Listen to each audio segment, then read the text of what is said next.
দর্শক আসসালামু আলাইকুম। আমি এই মুহূর্তে দাঁড়িয়ে আছি দাওয়া রাজপ্রাসাদ দরবার শরীফে। আপনারা জানেন যে দরবার শরীফে গায়েবী জিনের মাধ্যমে এখানে বিভিন্ন ধরনের চিকিৎসা নিতে আসে হাজার হাজার দর্শক। সকাল প্রতিদিনের মতো আজকে সকালেও একই অবস্থা ছিল, কিন্তু তার ভিতরে আমরা জানতে পেরেছি যে 70 ঊর্ধ্ব এক মুরব্বী এখানে মারা গেছে। তো আমরা এই সম্পর্কে আপনাদের জানাবো। আপনারা আমি কথা বলছি এখানে স্থানীয় কিছু লোকজনের সাথে, আপনারা সাথে থাকুন। আচ্ছা ভাই, কি হয়েছে সকালবেলা? আসলে আমরা এখানে ছিলাম না, আমরা ধাওয়া বাজারে ছিলাম। এই কারণে এখানকার গাড়িতে এমন জাম হয় যাতে স্কুলের ছাত্রছাত্রী স্কুলে যাইতে পারে। ওখানে আমরা গাড়িগুলো পরিষ্কার করতেছি। এই মুহূর্তে আমরা সংবাদ পেলাম যে একটা লোক মারা গেছে। যাওয়ার পর আমরা ঘটনাস্থলে আসলাম, এসে দেখতেছি যে ওই হুজুরেরই দালাল, সে ওই মানে যে মারা গেছে তাকে অটোতে উঠাইয়া কান্দের ভিতরে নিয়ে কয় অসুস্থ অসুস্থ যেই কেউ অসুস্থ। আমরা সে বললাম যে কি অসুস্থ, দেখি মারা গেছে, মানে সে কি করে ওটাকে সরাইতে চাইছে। পরে আমরা ওইভাবে রেখে থানায় ইনফরমেশন দিই। ওসি সাহেব বলছে আমরা আসতেছি। তারপর আমরা হুজুরের কাছে গেলাম, হুজুরকে বললাম যে হুজুর এরকম একটা ঘটনা ঘটলো, আপনার তো কিছু করণীয় ছিল। যেহেতু কয় না সে মারা যায় না, অসুস্থ, মানে হুজুরের কোনো এদিকে তার কোনো মানে ইয়া নাই, এটা হচ্ছে তার বিজনেসটাই। আপনারা জানতে পারছি আসলে এখানে চিকিৎসার নামে বিজনেস করা আচ্ছা আমি একটু যাচ্ছি একটা মুরব্বীর কাছে। আচ্ছা মুরব্বী, এখানে আসলে চিকিৎসা হয় না অপচিকিৎসা? অপচিকিৎসা। এখানে এই চিকিৎসার নামে একটা বন্ডামি। আর বড় বাইরে রাখছে আয়নাগরে। আপনারা আয়নাগর নাম শুনছেন, দেখেন না? আর বড় বাইরে রাখছে একটা পাকের ঘরে। সব জায়গা জমি লেখকে লই গেছে এই দুইটা। এই জায়গায় এই যে জায়গায় খারাই কথা বলছি, এই জায়গা জবরদখল করছে। এই জায়গা আর আব্দুর রব মোল্লা 1.5 বিঘা সম্পত্তি দেশে মাদ্রাসা 8টা সব লেখকে লই গেছে নিজের নামে। এ সব মাদ্রাসার নামে জায়গা কইয়া সব নিজের নামে নিয়েছে। এর এর এর এর বন্ডামি এখন সীমার বাইরে চলে গেছে। আমাদের ছেলেমেয়ের 7টা স্কুল দাওয়া বাজারে 1500-1600 ছাত্রছাত্রী। কোনো লোক সকাল 4টে হইতে বেলা 12টা পর্যন্ত কোনো লোক বাইরে আবার এই লেখার কোনো লোক বাইরে দিতে পারে না। তারে বারবার বলার পরও সে কোনো এইটার গুরুত্ব নাই। জি আচ্ছা আচ্ছা দর্শক, আপনারা সবাই জানতে পারছেন যে আসলে ধাওয়া ভান্ডারের থেকে আসার একটি মাত্র সড়ক, যে সড়কটির উপরে দাঁড়িয়ে আছে 5-7টি এখানে প্রাথমিক বিদ্যালয় এবং বেশ কিছু মাদ্রাসা রয়েছে এবং হাই স্কুল রয়েছে। তো যাতায়াতে প্রতিনিয়ত মানুষ ভীষণ ঝামেলা পোহাচ্ছে। আমরা এই বিষয়ে আরো জানতে চাচ্ছিলাম। 4,000 লোক ছাত্রছাত্রী আমাদের স্কুলে যাইতে পারতেছে না। প্রতিনিয়ত তাদের স্কুল মাদ্রাসা বন্ধ হইতে আছে, বন্ধ যাইতে আছে। কোনোভাবে আমরা চলাচল করতে পারিনি। আমি প্রতিবন্ধী মানুষ, আমার কয় বাড়িতে বাইরেন কেন এইয়া বলে। আমরা কি ঘরে বইয়ে মরমু? আমাদের বাচ্চা কাচ্চা স্কুলে যাইবে না, এইটার জবাব দেন আপনারা দিয়া তারপরে কথা বলেন। আপনারা কি এ বিষয়ে প্রশাসনের হস্তক্ষেপ কামনা করছেন? আমরা হস্তক্ষেপ কামনা করছি এবং দরখাস্ত দেওয়া হয়েছি। আমি তো পারি না, অন্য মানুষের আত্মাও ধরছি, বহুত করা হয়েছে। টিউনো স্যার, তারপরে থানা চেয়ারম্যান, কোনো কায়দায় আমরা এইটাই করতে পারি না। যদি আপনি 8টার দিকে আইতেন তাহলে বুঝতেন কষ্টটা আমাদের।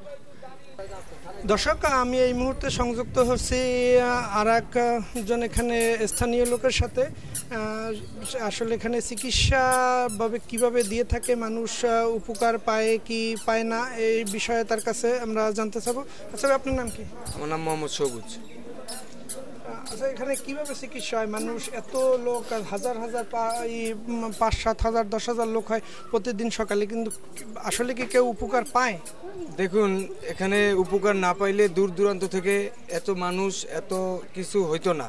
মানুষ উপকার পায় বিদায় এখানে আসে। আর আমরা দেখতেছি যে হুজুরে আসলে খুব ভালো, তার মতো লোক হয় না। এখানে হাজার হাজার এতিম ছেলে মেয়ে পড়ে, এখানে সবার কাছে সব জিনিস আসে না। আল্লাহ পাক কারে কোন সময় কি দিয়ে বসে সেটা বলা যায় না। এখন এখানে যে মৃত্যুটা ঘটনা ঘটছে, এই ঘটনাটা তো আর হুজুরে দায়ী না।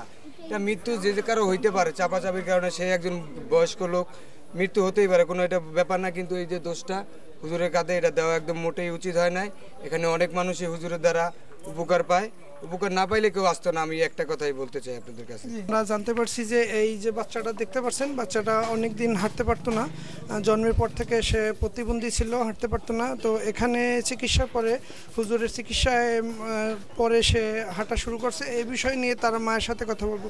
আপনার নাম কি? আসসালামু আলাইকুম, আমার নাম সাবিনা। আপনি আসছেন কোথেকে? আমি আসছি পায়রাট কালীবাড়ি বাজারের ওই পেশে আমার বাড়ি। আচ্ছা, এখানে আসছেন কেন? এখানে আসছি, আমার এই বাচ্চাটা অসুস্থ ছিল, 5 বছর আমার বাচ্চার বয়স, ও হাঁটতে পারে না। তারপর আমার শুনলাম যে এখানে একজন হুজুর আছে, ওনাকে দেখলে নাকি অনেক উপকার আসে। তারপরে আমি আমার ছেলেকে আনা শুরু করলাম 1 মাসে আনলাম ওকে। 1 মাসে আমি 5 বার আসলাম এখানে। আসার পরে হুজুরে বলল যে আল্লাহর রহমতে আপনার বাচ্চা সুস্থ হবে, ধৈর্য ধরেন।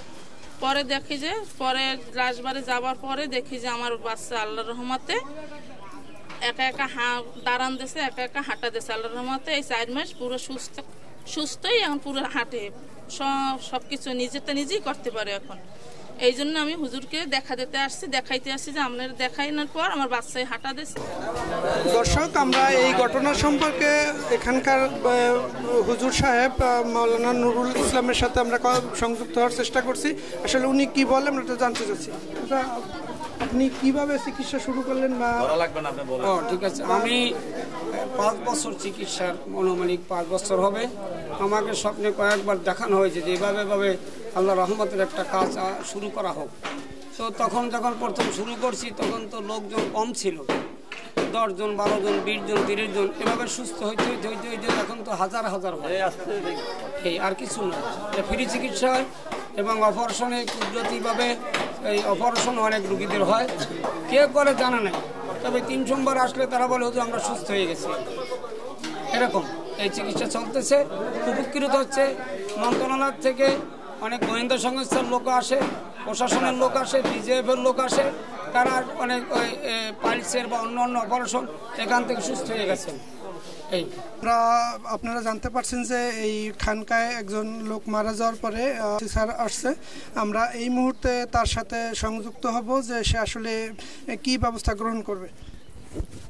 জি, আপনাকে ধন্যবাদ। আমরা এই সকালে একটা সংবাদ পেয়েছি যে নুরুল আমিন নামে এক লোক এখানে ঝাড়ফুঁক করে এবং এখানে অনেক লোকের সমাগম ঘটে। এর ভিতরে একটা সংবাদ পেলাম যে পার্শ্ববর্তী থানা কাঠালিয়া থেকে একজন বৃদ্ধ লোক আসছিল ঝাড়ফুঁকের জন্য, কিন্তু উনি ওনার কাছে আসার আগেই পথের মধ্যে আর কি ওনার বাউন্ডারির মধ্যেই এসে অসুস্থ হয়ে পড়ে, ওখানে মারা যায়।